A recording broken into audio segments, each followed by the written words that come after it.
Athletes, former elite athletes, they make great business owners because there are a ton of qualities that they develop as an athlete that they could literally shift into their businesses and for their business to become extremely successful because these qualities that they've earned, well, it serves them for the best. In this video, I want to share with you how you can go from an athlete to a successful business owner and what types of qualities that you must have in order to make that happen.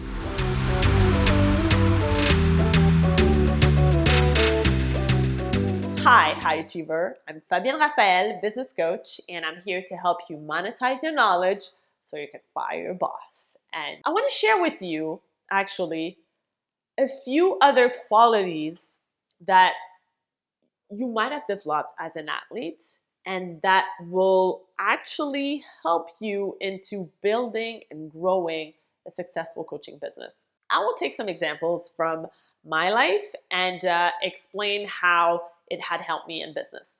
So, resilience.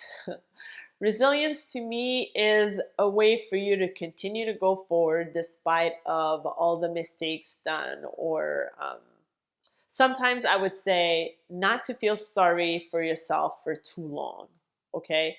That's resilience. It's acknowledging that you've made mistakes and that it's okay to keep moving forward anyways. So I remember that at the PanAms in '99, we were very close to make it to the Olympics. And we lost the finals by 4 goals. And I would say for at least three to 6 months after that competition, I was very depressed and really reconsidering my whole potential as a handball player because during these finals, I didn't feel that it was my best game out of the tournament. And it was the one that would bring us so close to going to the Olympics.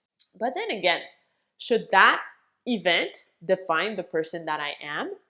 So same thing in business. I made a ton of mistakes in business, especially when I was starting out. I thought that I could do everything on my own and learn everything. And when I learned some of the things that I was the best at doing these things and got overwhelmed and all that stuff. So I made mistakes, but did I let that define me as a person? No, because I had to keep going and I had goals to reach. So at a certain point, you have to acknowledge that this was a mistake and that you need to move on.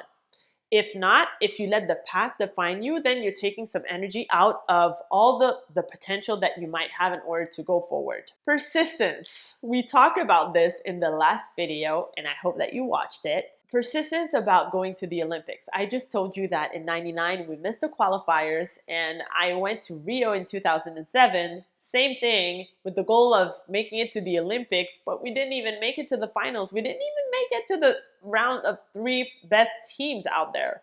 We finished like 5th or 6th.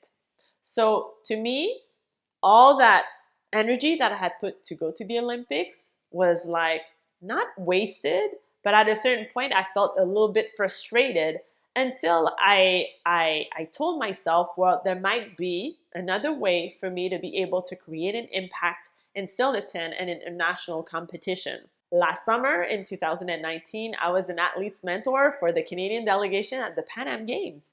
So what I did is I shifted my goal to going to high competitions again and probably going to the Olympics eventually, volunteering with Team Canada in order to surround the athletes, make an impact, and help them out into their competition spirit and being of support. And that's what you need to do sometimes. You need to actually find solutions, and it requires you to step back most of the time. So in business, let's say if I take an example in business, it has to do with my podcast. I had 300 episodes of Marketing to Crush Your Competitors podcast. Most of the podcasts, they die after episode 7. 300 was a great accomplishment for me, and I have to admit, this was being persistent. And because as an athlete, I was used to be persistent into achieving a goal and trying to find solutions and tweak the plan and all that stuff, well, it really helped me into business, being persistent into applying certain strategies. Oh, that next one I love, grit. I remember that when I was playing, if there was the ball rolling on the floor, I could jump on it, like really as if my life depended on it.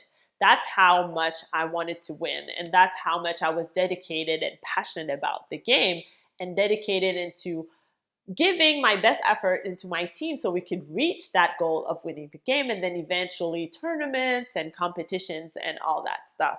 So, grit in business, I just identify it as showing up. And showing up is just being all in, not show up shyly or just, at a certain percentage, 20% of you or whatsoever. People are going to feel if you are not all in into what you're doing. Because the thing with social media, the thing with video or even podcasts or interviews is that people can sense if you're sincere into what you want to share with them. And yes, you must be having that grit and wanting to really accomplish things sincerely in order for people to believe in you and also make them attracted to what you have to offer. Ambition. If you're not ambitious in business, well, guess what? I don't think you will survive because there are competitors out there. It's not that competitors make you unavailable to success. It just means that you have to stand for something and that people have to sense that, and you're going to attract your own tribe. I don't feel that the coaching business is saturated, even though like a ton of people love to say that. But seriously, there are a ton of people on earth and everyone deserves their audience. It's just a matter of distinguishing yourself with your personality and being unique in a sense and having that attraction of people because of what you stand for, what you're able to do as a transformation for your clients, and also the person that you are. Being ambitious is something that you have to do when you're an elite athlete. If you feel that you just want to play for fun, then don't go into elite sport. Just stay and play for fun with your friends. If you don't play to score, to have the highest score, then just don't be an elite athlete. So that's why I'm saying that these skills, like being ambitious, is easily transferable to business because it will allow you to bring yourself to higher levels of performance and accomplishing that goal that you're aiming to get.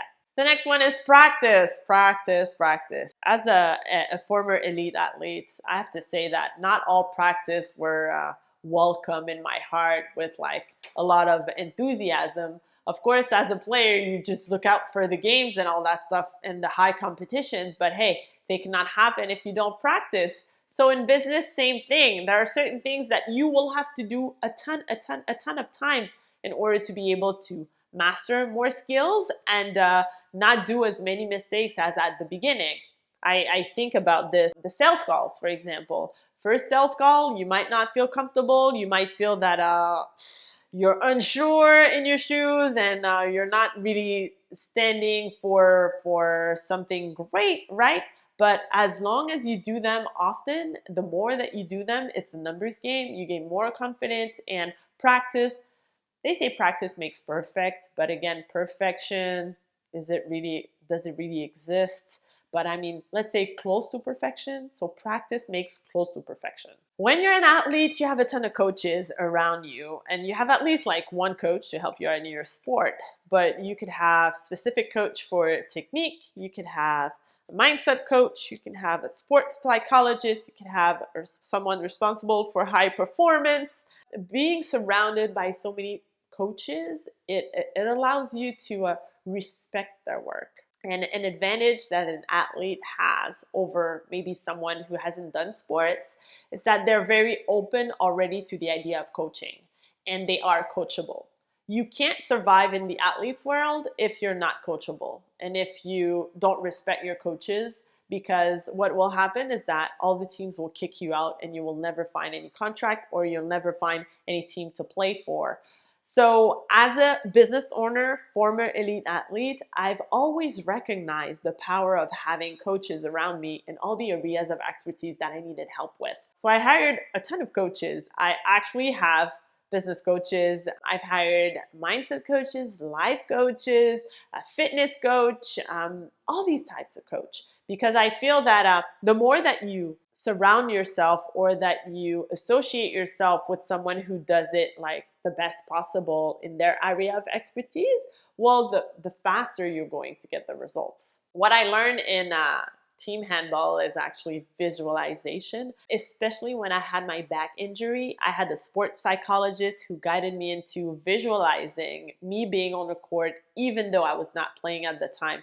I was kept out of the game for 6 months, and for those 6 months, I had to step on the side of the court watching my peers practice while I could not do anything on the court. And because I worked with visualizing all these drills that my teammates were doing, when I stepped on the court again, I felt as if I never left the court, and that was amazing. So in business, how I'm able to use that now is whenever I'm seeking out to reach a goal, I could definitely visualize it and put myself in the emotion and the position as if it had happened already. So basically, what happens at that time is that what I attract, the people I attract, or the opportunities that show up are mostly connected with that big goal that I want to accomplish. If it's something that you're not aware of, but I'm sure you are if you're a former elite athlete, but it's really worth it to invest into developing these skills because it's extremely powerful. The last one is anti-fragility, and that concept is extremely interesting, and it makes you a strong person. A person who's anti-fragile is a person who gets stronger and stronger with the challenges. So if you imagine a vase in a box and we shake the vase, it's either it breaks, it's either it just stays there, or it becomes stronger. When it stays there, you're resilient, but when it becomes stronger, it's because you're anti-fragile. So in business, when you have that capacity, when you have that quality, it really serves well. And in sports, it's not rare that you have to deal with a lot of injuries or a setback or something that's extremely disappointing, but you have to keep moving forward because you have strong goals and you know that you aim for more and you have that grit and that ambition. So being anti-fragile is something that is going to help you out for sure in business. I'm curious to hear in the comments, what is the best quality you feel that you must have to be a successful high achiever and also a successful business owner? And what experience in your life that you remember of that really triggered you into becoming a great business owner because you felt that you overcame a challenge or you felt that you've always been like that and all that stuff. So I want to hear about it, and I will see you in the next video.